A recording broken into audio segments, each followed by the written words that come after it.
time to have a chat with the CEO of Harness Racing New South Wales, John Dummersey. John, we start this week with the Carnival of Cups bonus that comes to the crescendo on Saturday night. Yeah, Bulli. It seems as if it only started the other day at Bathurst with the Shirley Turnbull Memorial. But we get to the final event, and it is a great final event as far as the race goes, $50,000 Bulli Cup. But what is, as you say, the crescendo is which horse will take out the leading point score, and there are three horses well in contention there, and also which of the owners will win that $5,000 cash. That's a draw based on attendances at each of the six races, but no, it'll be a good end to this part of the Carnival Cups. So this season there are 6 races in the series. I know over time you'd like to see that expand to maybe 8 and even 10. Yeah, we certainly have plans to take it forward to 8. Naturally, we'll have a review of how this bonus worked, whether we had the right conditions in place, whether it was too difficult, whether it was too easy to win. So that will happen in the coming weeks, but yes, it certainly has been a nice little fill-up for the Carnival Cups.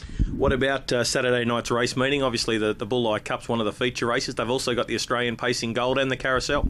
Yes, well, the APG, it's Australasia's richest 2-year-old fillies race, and quality field. It was pleasing to note that New South Wales almost dominated. They didn't get the winner last week in Melbourne, but still almost dominated with 2nd, 3rd, 4th and 5th.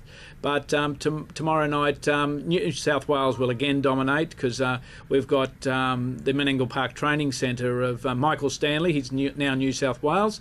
And, of course, our own Shane Trinton. But there are other horses in there that can certainly do a good job. And when you've got these sort of fillies together, you will get a good race.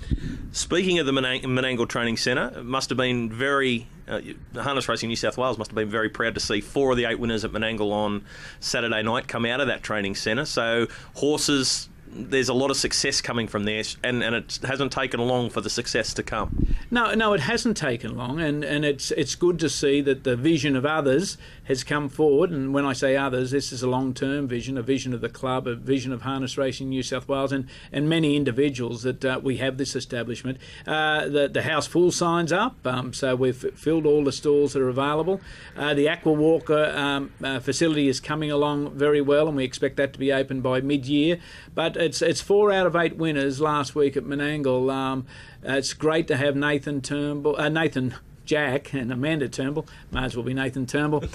But anyway, it's great to have them back back in New South Wales. We're very proud of our product, and to have the best from New South Wales come back in Amanda, and snare one of the best from Victoria and Nathan is good. As I said, Michael Stanley, Shane Tritton, Shane Sanderson, Jared Olchin, Roy Roots, a whole host of people. David Aiken, Inter-Dominion champion trainer, all out at the training centre. It is a success, and we hope to expand on it in the coming months. Okay, house full. If there's trainers watching this that want to get involved, is there room for expansion out there?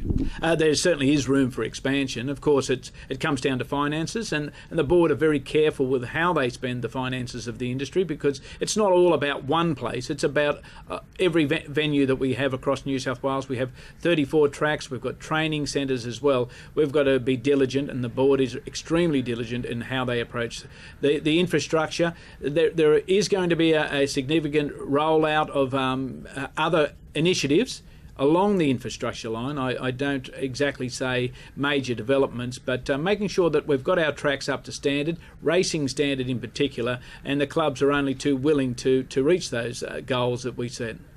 All right, John, thank you for that. We'll speak with you again next week. No worries, Greg.